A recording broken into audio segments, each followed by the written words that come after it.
Hi, my name is Richard. Welcome to my channel. I hope all of you in vinyl community are doing well.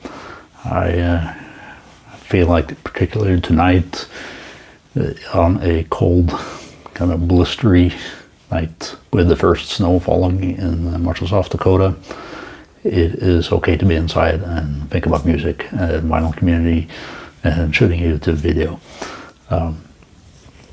Luckily, I think the snow will be gone pretty shortly, but there'll probably be one round of shoveling. So I thought tonight I would do a contest response. This time it is for Telegram Sam's Connect 4 contest. She asks folks to talk about some albums that have some kind of connection to each other, maybe some music history connection or otherwise. And this is in part to, I think, celebrate or trying to get a push or to get to 600 subscribers. And I checked tonight and she's already well past 900 subscribers. So I would say that was a successful endeavor. Congratulations, Sam. Well, I will go down a prog rock path, maybe with a hint of fusion and some jazz as well, more modern jazz. Probably not a shocker for those of you that have seen some of my other videos. With that, I will launch into albums. I will show some albums I've showed before. I hope you bear with me as I, at least this is a different angle to connecting some dots here. I will start with Wobbler, again, Dwellers of the Deep, their 2020 release. Excellent progressive rock album, very much in the early 70s tradition of progressive rock. The best era of progressive rock, in my opinion, and I think in many's opinion. Wobbler is a Norwegian band. Last few albums, or a couple of albums, been released on the Norwegian Charisma label,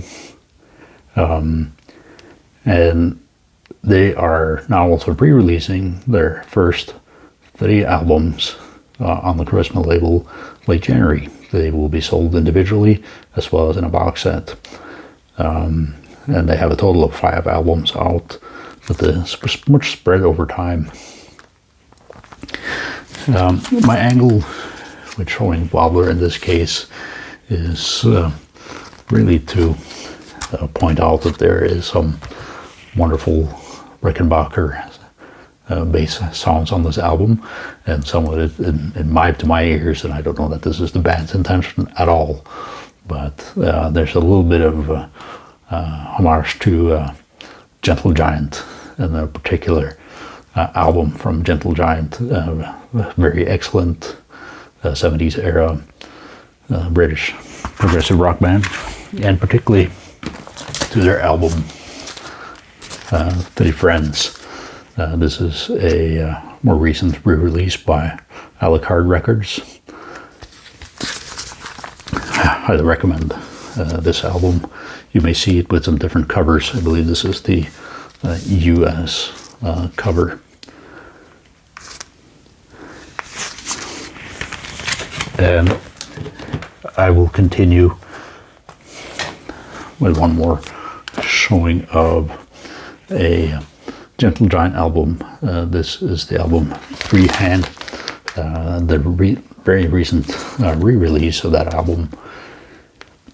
And the re-release came in 2 versions. One was the original mix, studio mix, and then a remaster by Steven Wilson.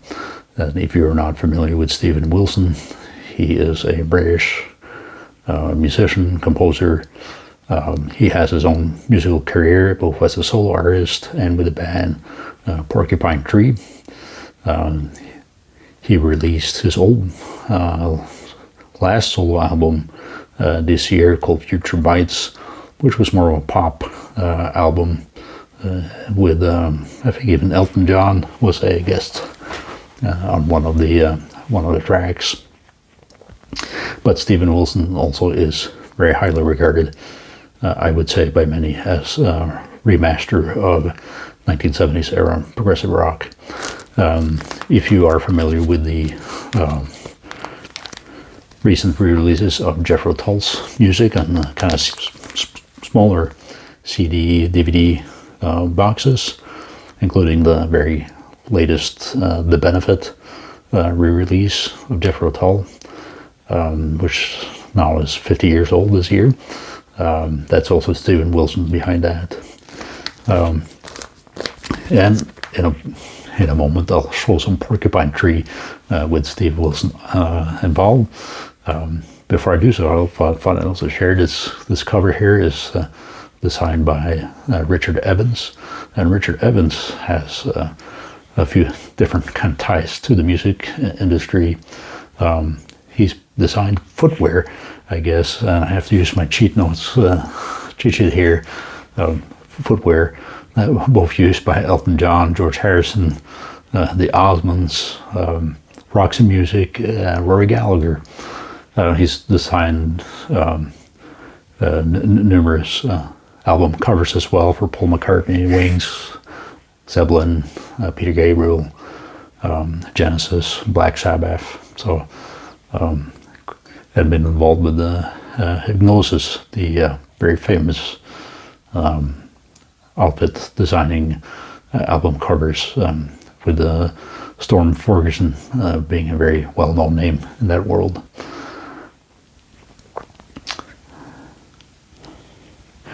So it's kind of a tangent there, but back to the Steve Wilson connection. So I recently stopped by my local record store just to check what they had. They didn't typically, it's a smaller store, so they don't very often have a whole lot of new stuff that is maybe up my alley, but they do have some jazz and some other things that comes up. And I happened to see this Porcupine Tree album there. The name of the album is Signify. It's from the mid-80s. It's a double album, and again then has Steven Wilson on there as one of the key members of Porcupine Tree. Porcupine Tree also just in the last week or two announced that they're releasing a new album, I believe mid-2022, after about a 12-year hiatus. Now I will next go to King Crimson, which has a couple of ties to Porcupine Tree and Steve Wilson. So this is a very, very famous album cover, In the Court of the Crimson King by King Crimson, their 1969 album, proto-prog, proto-metal, proto a lot of things, very essential album in my view and in many's view. Highly recommended if you're not familiar with it, to check out In the Court of the Crimson King. Really fundamental album for a lot of music in the last 50 plus years. This particular edition of the album is a remastered version again by Steven Wilson, and he has done a few other albums. I forget how many, but I believe I have 2 or if not 3 Steven Wilson remasters.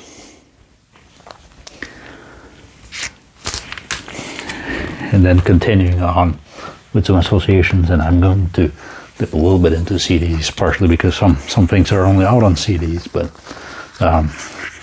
the drummer of, one of the drummers, I should say, in the recent lineup of King Crimson, Gavin Harrison here. He is also the drummer in Porcupine Tree, so a couple of connections here. This is a picture from their 2019 Elements CD booklet. Now I see, actually in this picture, it's kind of interesting with King Crimson's latest live lineup. There are 3 drummers, and they all sit in front of guitar player Robert Fripp and bass player Tony Levin and saxophone, flute, and what other instruments, Mel Collins. kind of a unique lineup for a live band. Okay, Crimson certainly. I'll show you another picture here. You can see the lineup of the tours in the recent years. Very unique.